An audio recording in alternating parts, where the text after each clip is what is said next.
Nous y entrons encore plus avant aujourd'hui. Je vous avais laissé sur une question, sur un souhait, sur un rêve la semaine dernière, le rêve du prophète Isaïe. Ah, si tu descendais, si tu ouvrais les cieux, si tu déchirais les cieux et si tu descendais, alors tout serait changé sur la face de la terre. Nous le comprenons bien. Eh bien, la réponse, nous la connaissons, nous la prononçons lors de la messe, lorsque nous disons ensemble le symbole de Nicée, merveilleusement résumé, la réponse de Dieu pour nous les hommes et pour notre salut, il descendit du ciel. C'est une descente vertigineuse, une descente au plus bas, au plus profond, véritablement dans les abîmes de la terre, comme dit encore un psaume, dans les profondeurs de la terre. J'aime ce psaume qui nous dit que les profondeurs de la terre sont dans la main de Dieu. Et c'est là, tout au fond, et tout au fond de nos détresses, tout au fond de nos blessures, tout au fond de nos doutes, tout au fond de nos nuits, c'est là véritablement que Dieu descend. Ah, si tu déchirais les cieux et si tu descendais, et Dieu descend. Et voilà qu'à Noël, nous célébrons cette descente vertigineuse de Dieu jusqu'en la mangeoire de Bethléem. Jusque dans ce trou de rocher, un abri pour les animaux, un lieu où aucun humain ne penserait pouvoir séjourner de quelque manière que ce soit, véritablement le lieu de la pauvreté. L'Évangile nous dit, le temps est venu où Marie devait enfanter. Elle mit au monde son fils, premier-né. Elle l'emmaillota et le coucha dans une mangeoire, car il n'y avait pas de place pour eux dans la salle commune. Car il n'y avait pas de place. On peut aussi comprendre car il n'y avait pas là, dans l'hôtellerie commune, il n'y avait pas leur place. C'est peut-être une préférence que Joseph a pu laisser monter dans son cœur. Ne restons pas là, Marie, on va se retirer dans l'intimité, quitte à être aux périphéries de Bethléem, dans cette grotte où nous n'aurons pour coucher l'enfant que de la paille et du foin, en l'état. Je ne vous dis pas l'odeur, je ne vous dis pas la propreté, je ne vous dis pas... C'est ainsi. Et c'est ainsi que l'Évangile nous présente le mystère d'un Dieu qui véritablement se fait le plus petit, le plus pauvre, dans une mangeoire. Dans une mangeoire, c'est-à-dire dans ce lieu où viennent se nourrir les animaux. Pour lui, l'enfant, qui n'a d'autre mission que de devenir lui-même nourriture de l'humanité. C'est là qu'il est couché au moment de sa naissance, lui qui deviendra pain pour la vie du monde. En cette ville bien nommée de Bethléem, Bethléem, maison du pain.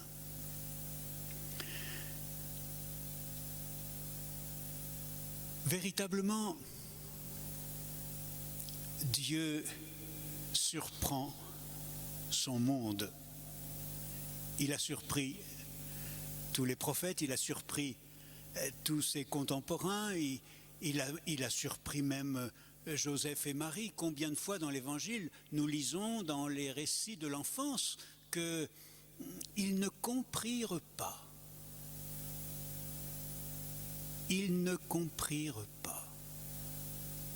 Les disciples, les apôtres, pendant la vie publique, bien souvent, eux aussi, ne comprirent pas. Mais ils se souvinrent, plus tard, après la résurrection. Ce petit fils d'homme, dans son berceau de paille, nous invite véritablement à changer de regard. À changer de regard sur Dieu et sur l'homme. Sur Dieu dont nous nous imaginons bien souvent, inévitablement je pense, le Dieu créateur, le Dieu tout-puissant, le Dieu très haut, très grand, invisible, inaccessible, intouchable, impassible même, ce qui est une horreur. Impassible, Dieu impassible, non. Mais c'est écrit dans beaucoup de vieux livres de théologie. Dieu impassible, je dis non. Dieu amour. Dieu infinie pauvreté. Dieu sans aucun retour sur soi, sans aucun regard sur soi-même. Dieu qui ne peut se révéler autrement d'une manière meilleure que dans la petitesse, dans la fragilité, dans la faiblesse. Il nous faut, près de la mangeoire de Bethléem, il nous faut changer de regard sur Dieu, vraiment. Il nous faut aussi changer de regard sur l'homme, parce que c'est un homme, c'est un fils d'homme qui est là. Et pas n'importe quel homme. Celui qui révèle à l'homme que nous sommes, celui qui révèle notre vraie nature, notre vraie identité. Il faudrait ici relire l'encyclique de Jean-Paul II, sa première encyclique, Redemptor Hominis. Le Christ révèle à l'homme qui il est. Alors, à la mangeoire de Bethléem, nous regardons Dieu et nous regardons l'homme et nous nous laissons étonner, bousculer. Qui donc est Dieu? Qui donc est l'homme? Qui donc est Dieu pour vivre un tel abaissement, une telle descente? Et c'est pas fini. Un autre jour, nous reparlerons du lavement des pieds et puis de la descente au mont Calvaire, jusque dans les enfers. Changer notre regard sur Dieu. Qui est-il, ce Dieu qui descend? Changer notre regard sur l'homme. Mais qui est-il donc, cet homme, pour que Dieu, le Dieu créateur, vienne le visiter? Et non pas le visiter comme ça, un petit bonjour, un petit billet, un petit message d'amour.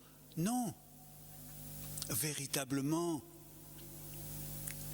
qui donc est l'homme pour que le Dieu éternel et tout-puissant puisse n'avoir d'autres soucis, d'autres désirs, d'autres volontés que celle de vivre avec lui, l'homme, avec elle, la petite fille humanité, une alliance d'amour, une étreinte d'amour. Voilà la mangeoire de Bethléem. En fait, au-delà de la mangeoire de Bethléem, c'est toute la création qui mérite aujourd'hui, à Noël, d'être désignée comme le berceau de Dieu. C'est toute la création qui est impliquée dans cette aventure de la réception du Fils de Dieu. Toute la création, c'est toute l'humanité qui trouve ici son sens ultime. Et là, nous avons, dans les lettres de Saint Paul, nous avons les formules qui résument absolument ce mystère de la création et du Fils de l'homme.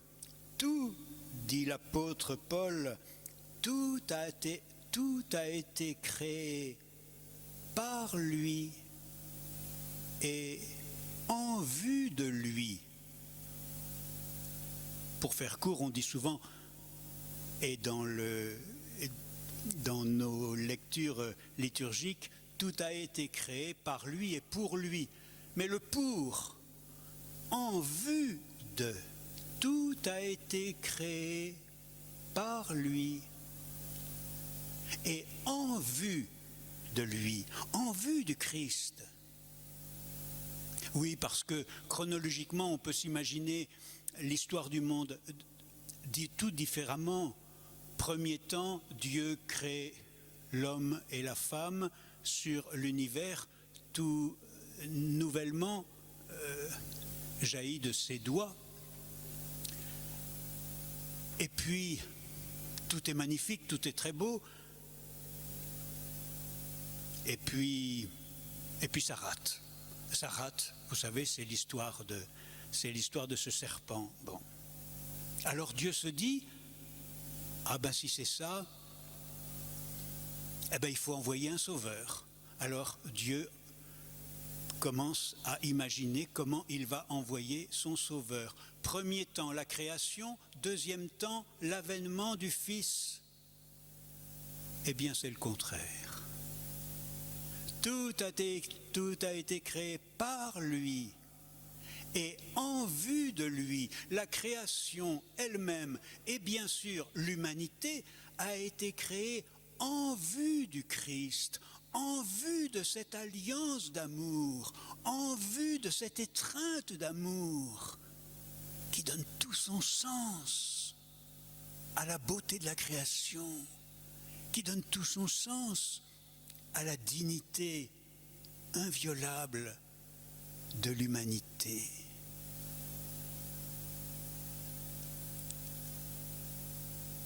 La mission de Jésus, la mission du Christ n'est pas une conséquence du péché.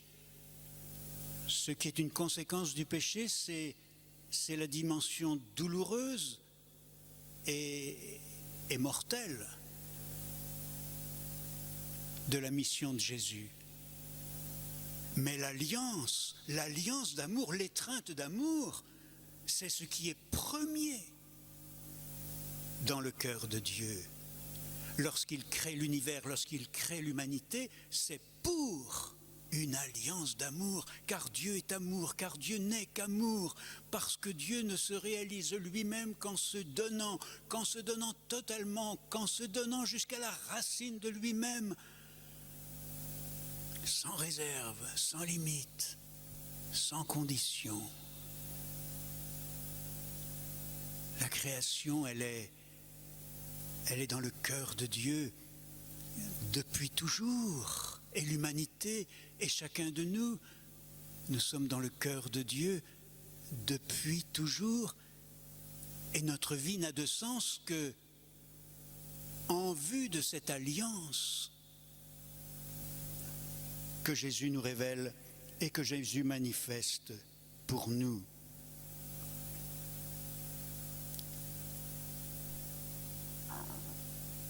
La révélation biblique ne cesse de nous le montrer de mille manières.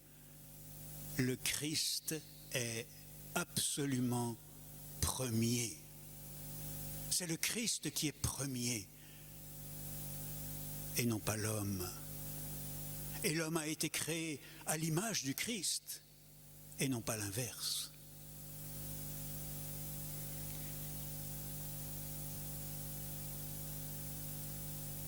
La création devient alors mystérieusement et magnifiquement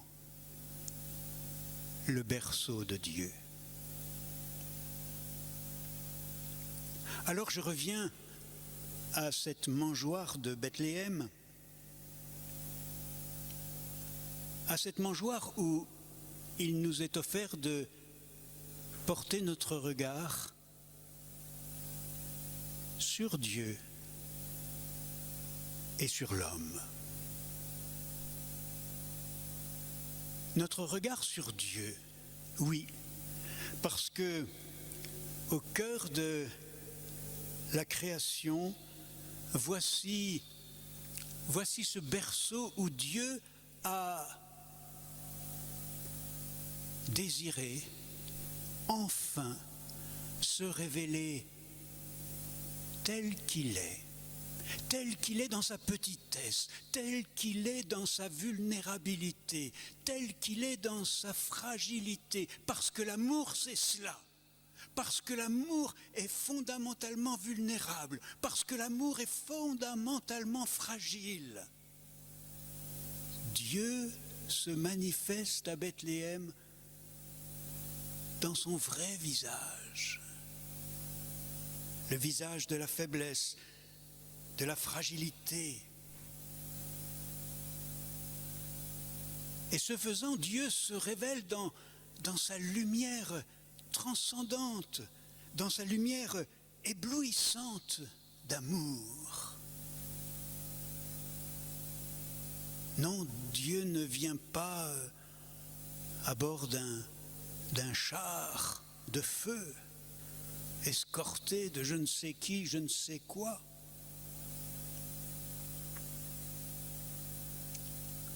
La mangeoire de Bethléem nous révèle le vrai visage de Dieu, non pas le visage que nous fabriquons, parce que nous le fabriquons tous. Le visage d'un Dieu plus ou moins factotum, plus ou moins sergent de police, plus ou moins juge, plus ou moins de toute façon dominant, en sorte que l'homme a bien du mal à l'aimer. Ce Dieu que nous fabriquons, finalement à notre image, à notre ressemblance, un Dieu imbu de pouvoir, oui c'est ça, un Dieu narcissique, bien sûr. Il ne pense qu'à lui, qu'à sa gloire. Ce Dieu que nous fabriquons qui n'est qu'une idole. Bethléem nous révèle le vrai visage de Dieu dans sa lumière transcendante. Le visage de Dieu qui est amour, qui n'est qu'amour. Le visage de Dieu qui est fragilité absolue, faiblesse totale, pauvreté infinie. Ce que saint François d'Assise a tellement bien compris. Comme personne avant lui, je crois, comme personne après lui, je crois. Il allait même jusqu'à finalement appeler Dieu pauvreté. Pauvreté. C'est ainsi qu'il s'adressait à Dieu. Pauvreté. Dieu est l'antipossession absolue. Dieu n'a rien qu'il ne donne.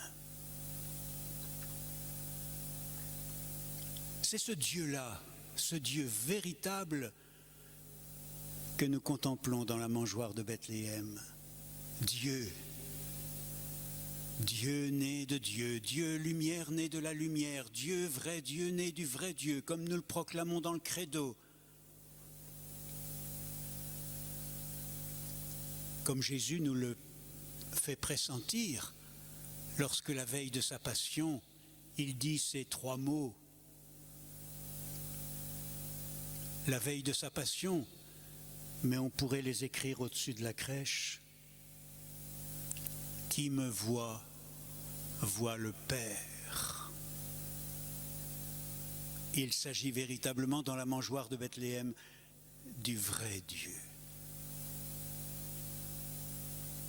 Il s'agit aussi dans la mangeoire de Bethléem de l'homme véritable, de l'homme tel que Dieu l'a voulu, de l'homme tel que Dieu l'a créé, de l'homme tel que le Christ en est le modèle absolu, de l'homme, de l'humanité que le Christ vient rassembler en lui, que le Christ vient récapituler en lui. À la mangeoire de Bethléem, nous avons rendez-vous avec l'homme, et nous avons à réapprendre à aimer l'homme dans sa vulnérabilité aussi, dans sa faiblesse, exactement, dans sa petitesse, oui, dans sa précarité, oui, l'homme. Nous avons à réapprendre qui est l'homme.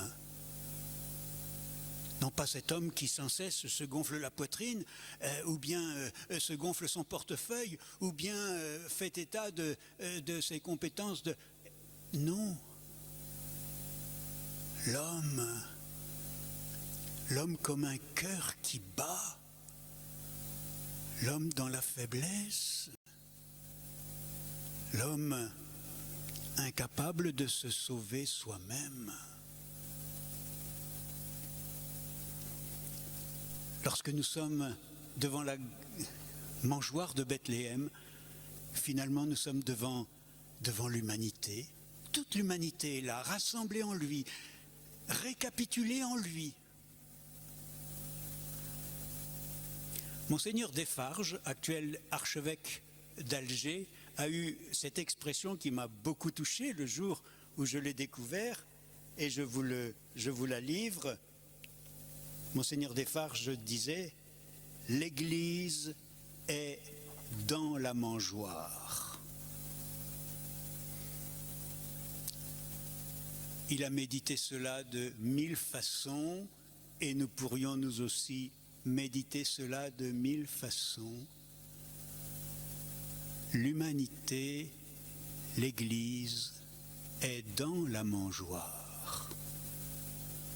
Non pas dans ces espèces de palais que nous nous construisons, dans ces espèces de hauteurs, et dans ces espèces de podiums où toujours nous recherchons quel est le meilleur, quel est le plus grand, quel est le plus fort. L'Église, l'humanité telle que Dieu l'aime, elle est dans la mangeoire. Et l'enfant Noël est celui qui nous tend la main, Dieu qui nous tend la main, Dieu qui a besoin de l'humanité, qui a besoin de sa mère, l'homme incapable de se sauver soi-même. Nous découvrons que l'humanité a un cœur et que ce cœur est fait pour battre au rythme du cœur de Dieu.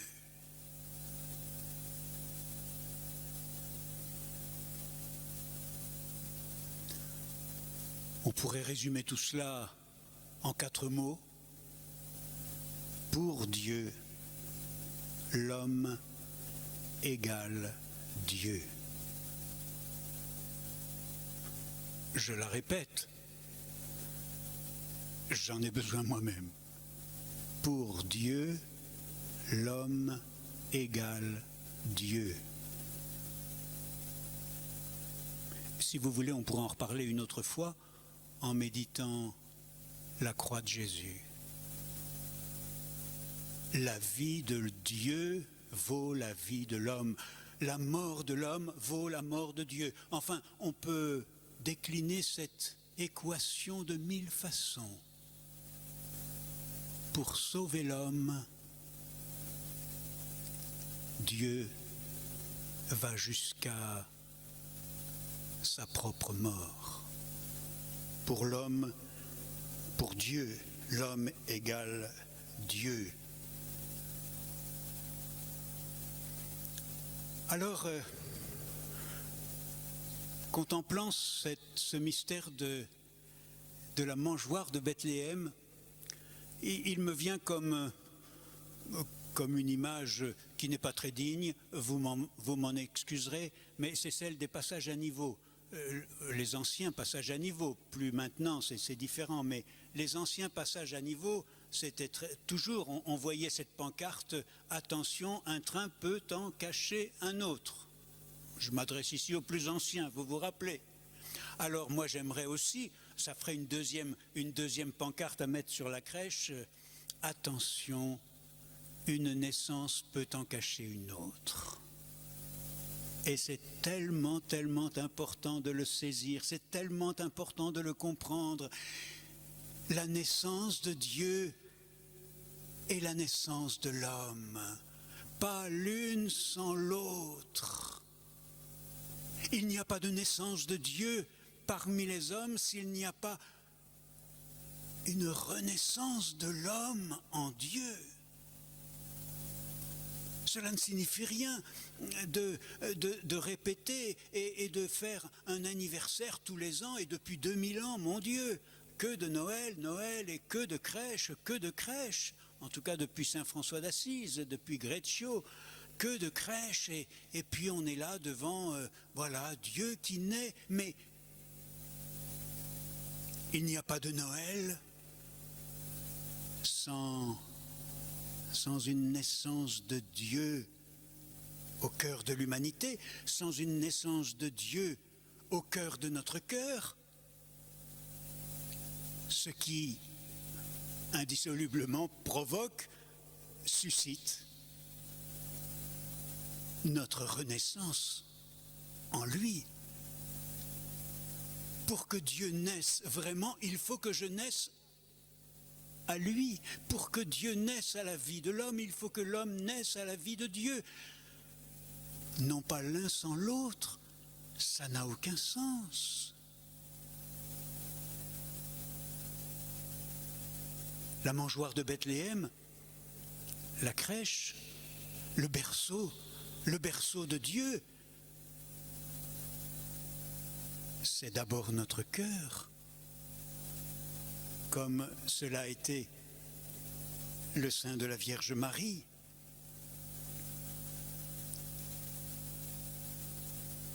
Il y a deux naissances, et pour que nous fêtions Noël, il nous faut tout faire pour que Noël advienne. Noël n'est pas donné comme un paquet cadeau. Et puis voilà, on a regardé notre calendrier. Ah ben voilà, c'est dans 5 jours. Bon, ben alors c'est dans 5 jours, c'est très bien. Alors on va se préparer à ça. Mais dans 5 jours, il n'y aura rien de plus qu'aujourd'hui. Il n'y aura rien de plus qu'aujourd'hui. Dans ce que représente, dans ce qu'est en profondeur le mystère de Noël, c'est-à-dire aujourd'hui, pour moi dans ma vie, pour nous dans notre vie, la naissance de Dieu, inséparable de ma naissance en lui.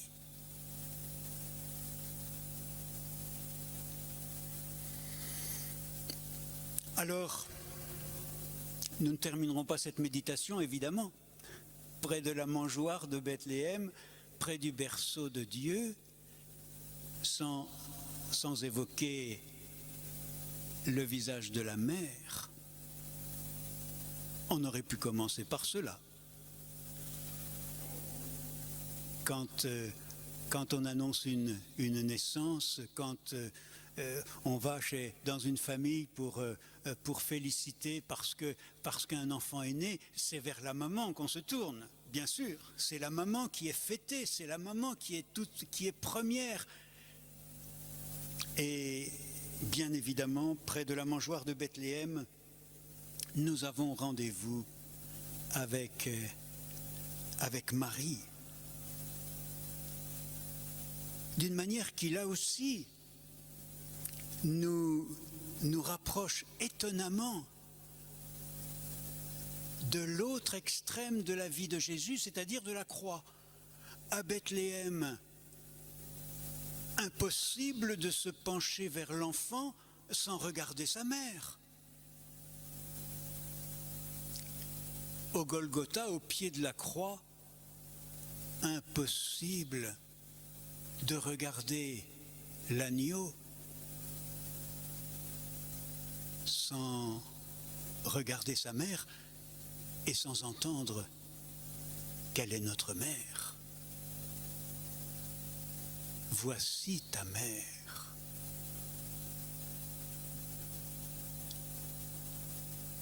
Voici à Bethléem que pour la première fois dans l'histoire de l'humanité, il nous est donné. Il a été donné à Joseph, il a été donné à Marie, il a été donné au petit berger, plus tard aux mages, que sais-je. Pour la première fois dans l'histoire de l'humanité, il a été donné de pouvoir comprendre quel était le regard de Dieu. Dès que l'enfant a ouvert les yeux, qu'a-t-il regardé? L'homme incapable de se sauver soi-même. Lorsque nous sommes devant la mangeoire de Bethléem, finalement nous sommes devant l'humanité. Toute l'humanité est là, rassemblée en lui, récapitulée en lui. Monseigneur Desfarges, actuel archevêque d'Alger, a eu cette expression qui m'a beaucoup touché le jour où je l'ai découvert, et je vous la livre. Monseigneur Desfarges disait « L'Église est dans la mangeoire ». Il a médité cela de 1000 façons, et nous pourrions nous aussi méditer cela de 1000 façons. L'humanité, l'Église, est dans la mangeoire. Non pas dans ces espèces de palais que nous nous construisons, dans ces espèces de hauteurs, et dans ces espèces de podiums où toujours nous recherchons quel est le meilleur, quel est le plus grand, quel est le plus fort. L'Église, l'humanité telle que Dieu l'aime, elle est dans la mangeoire. Et l'enfant Noël est celui qui nous tend la main. Dieu qui nous tend la main. Dieu qui a besoin de l'humanité, qui a besoin de sa mère. L'homme incapable de se sauver soi-même. Nous découvrons que l'humanité a un cœur et que ce cœur est fait pour battre au rythme du cœur de Dieu.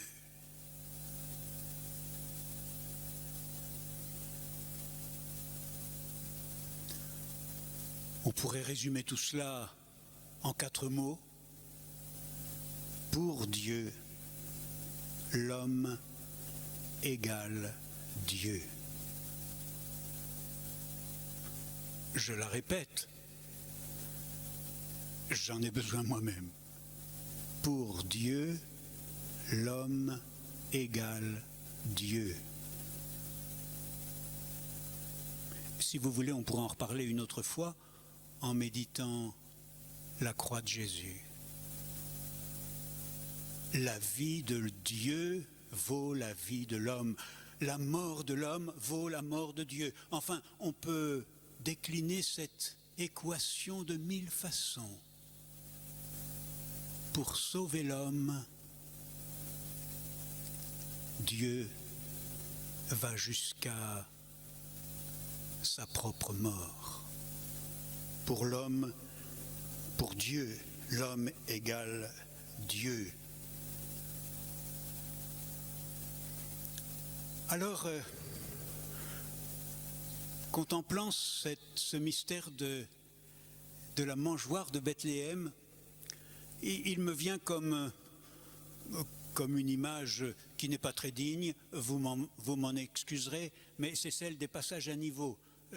Les anciens passages à niveau, plus maintenant, c'est différent, mais les anciens passages à niveau, c'était toujours, on voyait cette pancarte, attention, un train peut en cacher un autre. Je m'adresse ici aux plus anciens, vous vous rappelez. Alors moi j'aimerais aussi, ça ferait une deuxième pancarte à mettre sur la crèche, attention, une naissance peut en cacher une autre. Et c'est tellement, tellement important de le saisir, c'est tellement important de le comprendre.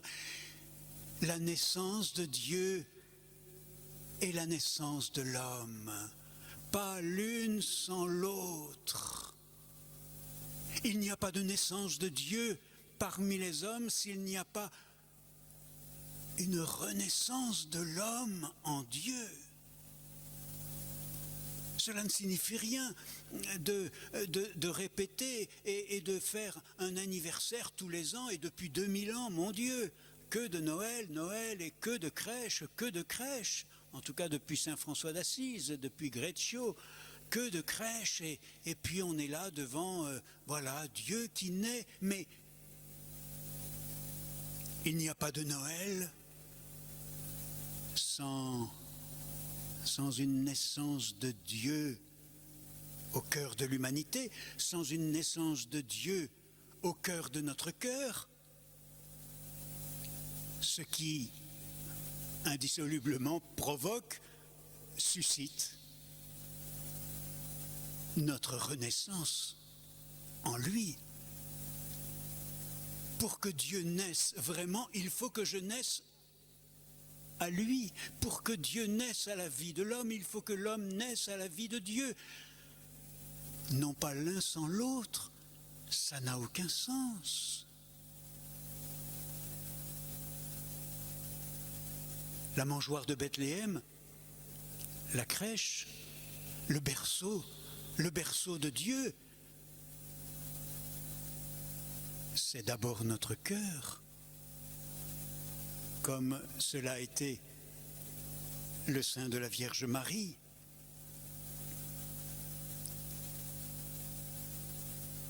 Il y a 2 naissances,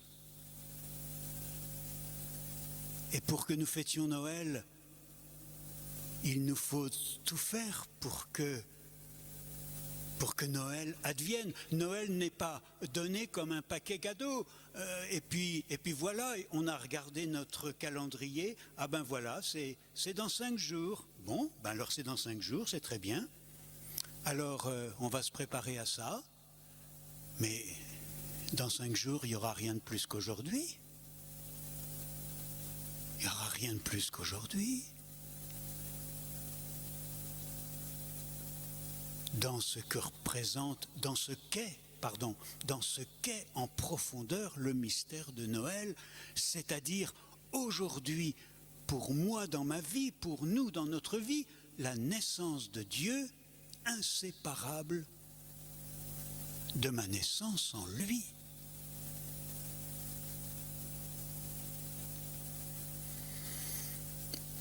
Alors, nous ne terminerons pas cette méditation, évidemment, près de la mangeoire de Bethléem, près du berceau de Dieu, sans évoquer le visage de la mère.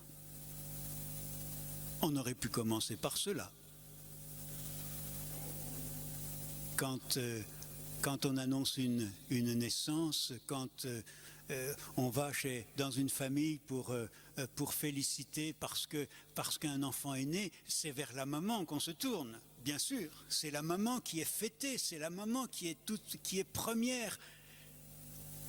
Et bien évidemment, près de la mangeoire de Bethléem, nous avons rendez-vous avec Marie. D'une manière qui, là aussi, nous rapproche étonnamment de l'autre extrême de la vie de Jésus, c'est-à-dire de la croix. À Bethléem, impossible de se pencher vers l'enfant sans regarder sa mère. Au Golgotha, au pied de la croix, impossible de regarder l'agneau sans regarder sa mère et sans entendre qu'elle est notre mère. Voici ta mère.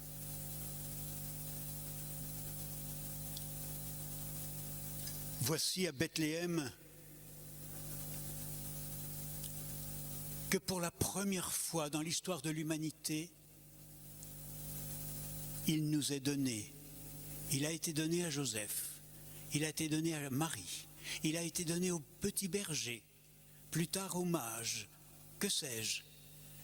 Pour la première fois dans l'histoire de l'humanité, il a été donné de pouvoir comprendre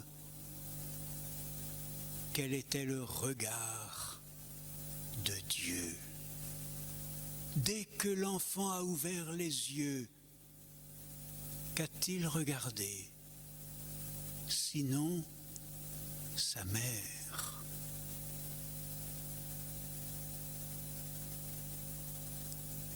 Le père Maurice Zundel résume cela merveilleusement, là encore, en disant, et c'est une phrase inoubliable qui devrait être elle aussi affichée sur toutes nos crèches.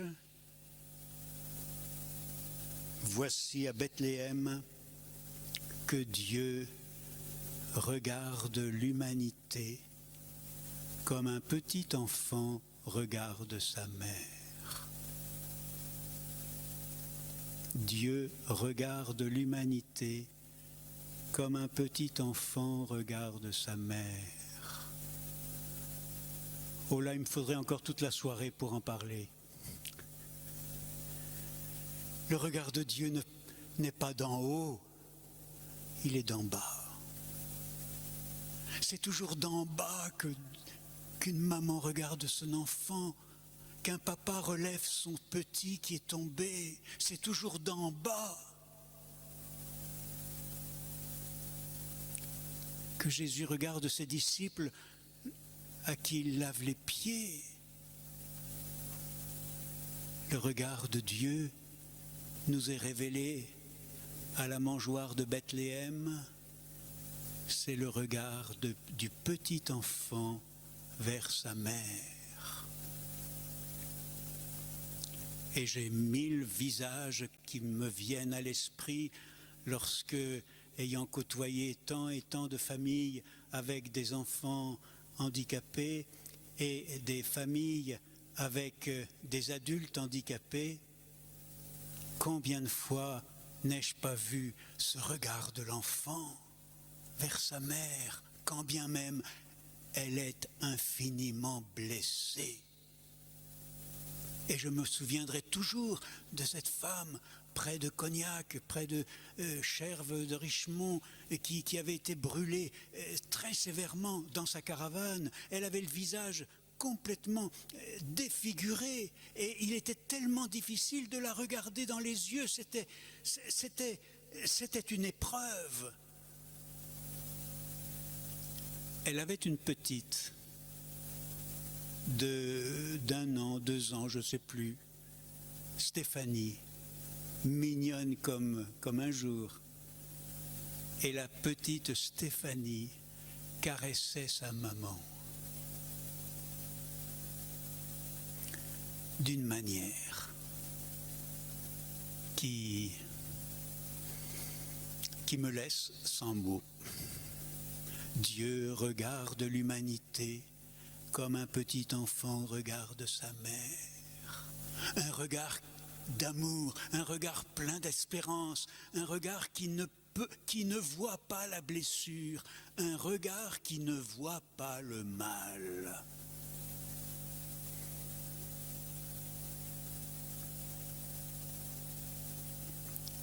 À Bethléem, nous avons rendez-vous avec Marie.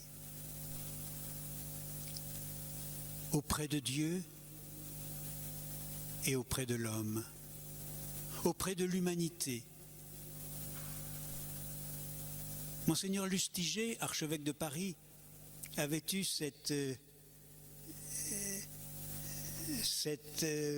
prédication magnifique qui aussi m'a profondément marqué pour toujours, lorsqu'il invitait un jour l'Assemblée et toute l'humanité, lorsqu'il invitait l'Assemblée à être profondément féminine et maternelle. Le rêve de Monseigneur Lustiger, mais c'est le rêve de l'Esprit Saint, c'est le rêve de l'Église. Il faut que l'humanité devienne féminine et maternelle. Ça veut dire quoi, féminine et maternelle? Mais demandez donc à une maman qu'elle nous le dise. Le regard, le propre d'une mère, le propre d'une femme qui est mère, c'est d'être toute relative au plus petit, au plus faible, au plus pauvre. Celui que la maman aime le plus en l'instant, c'est celui qui est le plus petit, c'est celui qui est le plus blessé, c'est celui qui est le plus triste, c'est celui qui est le plus loin, c'est celui qui est le plus malade, c'est celui qui est le plus fragile. Le propre d'une mère, c'est la compassion. Alors que l'humanité, bien souvent, est tellement masculine, forte, dominante, sûre d'elle. Et on calcule les choses et on prévoit en fonction des forces, en fonction des qualités, en fonction des compétences. Une mère organise toute sa vie familiale en fonction du plus petit, du plus pauvre. Je termine, c'était un peu brouillon, mais vous aurez le papier, peut-être qu'il sera mieux ordonné, quoique à peine. Je termine en nous invitant vraiment à vivre ce Noël dans une très grande joie et dans un très grand émerveillement auprès de la mangeoire de Bethléem, auprès du berceau de Dieu. Fêtons dans la joie Noël à la mangeoire de Bethléem. Fêtons Marie, premier berceau de Dieu. Fêtons l'Église, appelée à être féminine et maternelle. L'Église appelée à enfanter Dieu.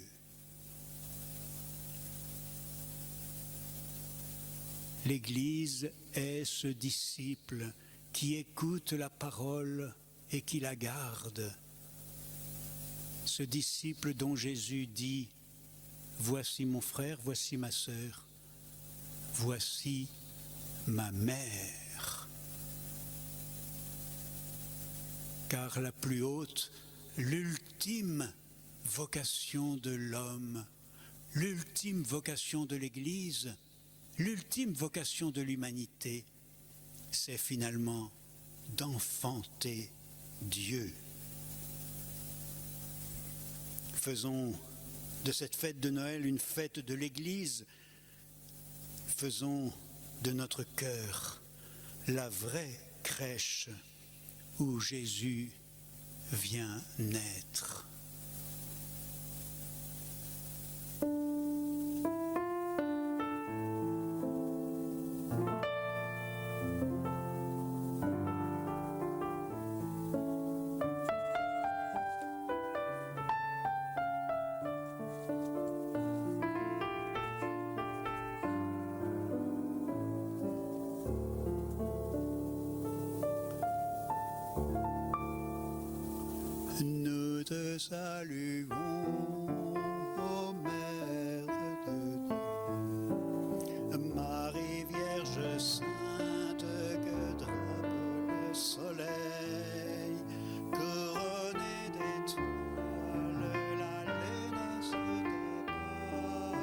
toi nous est donné l'aurore du salut. Marie, Ève nouvelle et joie de ton Seigneur, tu as donné naissance à Jésus le Sauveur. Pour toi nous sont ouvertes les portes du jardin. Guide-nous entre étoiles du matin. Nous te saluons, toi Notre-Dame, Marie Vierge sainte, porte le soleil, couronnée d'étoiles, ma mère, tous ses pas, en toi nous est donné